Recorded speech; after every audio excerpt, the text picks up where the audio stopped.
मद निषेध प्रोहिबिशन जो कि पूर्व में सीआईडी के अंतर्गत था, और नारकोटिक्स जो कि यूयू देखते थे, दोनों को मिलाकर एक इकाई की गठन पिछले मार्च के बाद हम लोग गठन किए थे, एक सेल, नारकोटिक सेल।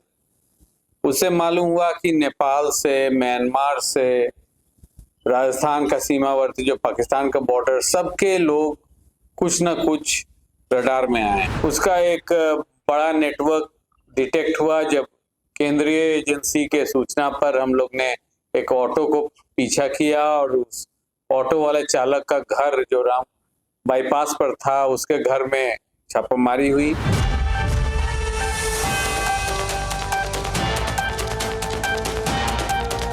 बिहार सरकार ने शराब और मद निषेध के लिए अब बड़ा कदम उठाया है। जो भी इसकी तस्करी कर रहे हैं अब उनको जेल जाना पड़ सकता है, क्योंकि अब इसके लिए जो है स्पेशल यूनिट इकाई बना दी गई है, अब जो इस मद निषेध और शराब की तस्करी को लेकर के जांच करेगी। जी हाँ, सही सुन रहे हैं। नमस्कार, मेरा नाम कृष्णा कुमार है। आपने देखना शुरू कर दिया है एकदम कड़क। देखिए, बिहार प्रशासनिक विभाग ने एक बड़ा जो है फैसला ले लिया है, और मद निषेध और शराब के कानून को लेकर के जब से ये कानून आया है तब से जो है इसकी तस्करी जो है बढ़ती जा रही है, ऐसा कहना एडीजी की है। इसके लिए जो है एक स्पेशल इकाई बनाई गई है, जहां पर कि 339 पदों की जो है रिक्तियां भरी जाएगी। इसका मतलब है कि अब कुछ रिक्तियां जो है भरी जाएगी, पद जो है खाली हो चुके हैं।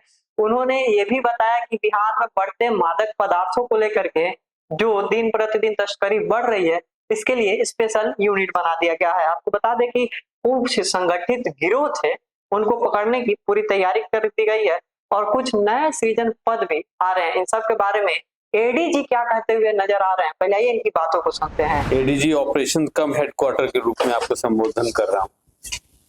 कल हमारे एजी कार्यालय से वित्त विभाग का आदेश जो था, गृह विभाग से अधिसूचित हुआ है, नया हमारी इकाई स्वापक औषधियों एवं मन प्रभावी पदार्थों के खिलाफ जो कार्रवाई होनी चाहिए, उसके लिए ढांचा का सैंक्शन मिल चुका है, और इसको सिर्फ हम लोग स्थल पर लाएंगे।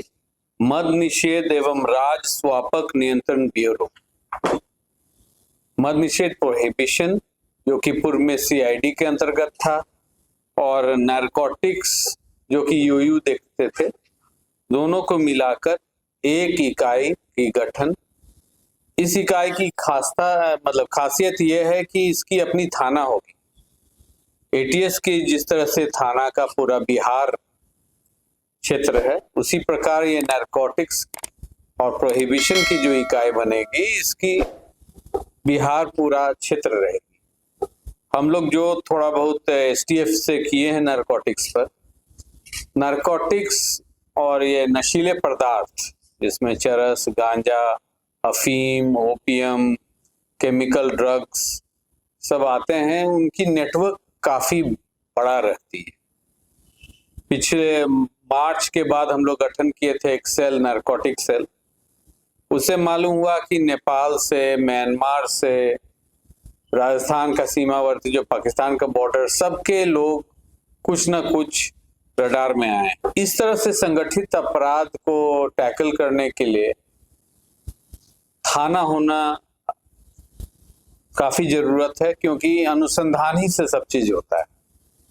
मात्र जेल भेजने से कार्रवाई पूर्ण नहीं होगी। जो मजबूत नेटवर्क्स है, वो अवैध लिकर ट्रांसपोर्टेशन में है, जो प्रोहिबिशन लागू हुआ है, या नारकोटिक्स का जो स्मगलिंग कर रहे हैं, दोनों के खिलाफ कार्रवाई करने के लिए एक मजबूत ढांचा चाहिए, और उस इकाई में अच्छे अनुसंधानकर्ता चाहिए जो कि नेटवर्क्स को तोड़ पाए। इसलिए इस जो इकाई की गठन की गई है, इसमें कुल 339 पद है। 339 पद निम्न प्रकार हैं। पहले से 239 पद थे मद निषेध इकाई में, और उसके उपरांत 100 और पद नया अधिसूचित किए गए हैं सरकार के द्वारा। इस इकाई के जो अध्यक्ष रहेंगे वो अपर महानिदेशक या पुलिस महानिरीक्षक रैंक के रहेंगे। इनके अंदर में 2 एसपी रहेंगे, एक प्रोहिबिशन देखेंगे, एक नारकोटिक्स देखेंगे, 2 अपर पुलिस अधीक्षक रहेंगे, कुल 18 अन्य आरक्षी उपाधीक्षक रहेंगे। पिछले 1-2 महीने में जो महत्वपूर्ण छापेमारी हुई है उसमें केंद्र की एजेंसियों से भी मजबूत मदद मिली है। एक तो था जो पॉपी, जिससे कि पॉपी हस्क बनता है, डोडा बोलते हैं, तथा उसी से फिर अफीम और हेरोइन बनता है। उसका एक बड़ा नेटवर्क डिटेक्ट हुआ जब केंद्रीय एजेंसी के सूचना पर हम लोग ने एक ऑटो को पीछा किया और उस ऑटो वाले चालक का घर जो राम बाईपास पर था उसके घर में छापेमारी हुई। सभी अखबार छापे हैं इस न्यूज को। काफी मात्रा में वो लोग पॉपी का पौधा का जो हस्क होता है सूखा हुआ, उसका तस्करी कर रहे थे और उसको बोरा में पैक करके सिटी एरिया से फिर ट्रांसपोर्ट भी कर रहे थे। तो उसका आगे पीछे सब जगह जितना रेड छापेमारी हो सकती थी वो भी हो चुकी है। और जो व्यक्ति गया से इसका ट्रांसपोर्टेशन और कारोबार कर रहा था उसकी जो संपत्ति 2 साल में बनी है उसकी भी जांच हुई है, उसका भी प्रस्ताव पीएमएलए में भेजा जाएगा। तो जैसा कि आपने सुना इनकी बातों की, कैसे जो है शराब को लेकर के, मादक पदार्थों को लेकर के अब नई इकाई बनी है और कार्रवाई जो है की जाएगी। आपको बता दें कि विशेष स्तर पर एक थाना बनेगा जिसका जो एरिया होगा पूरे बिहार में होगा, तो पूरे बिहार स्तर पर भी उसका अधिकार होगा। इन सब के बारे में आपका क्या कहना है कमेंट बॉक्स में बताएं और ऐसी खबरों के लिए हमारे साथ बने रहे और देखते रहे एकदम कड़क। धन्यवाद।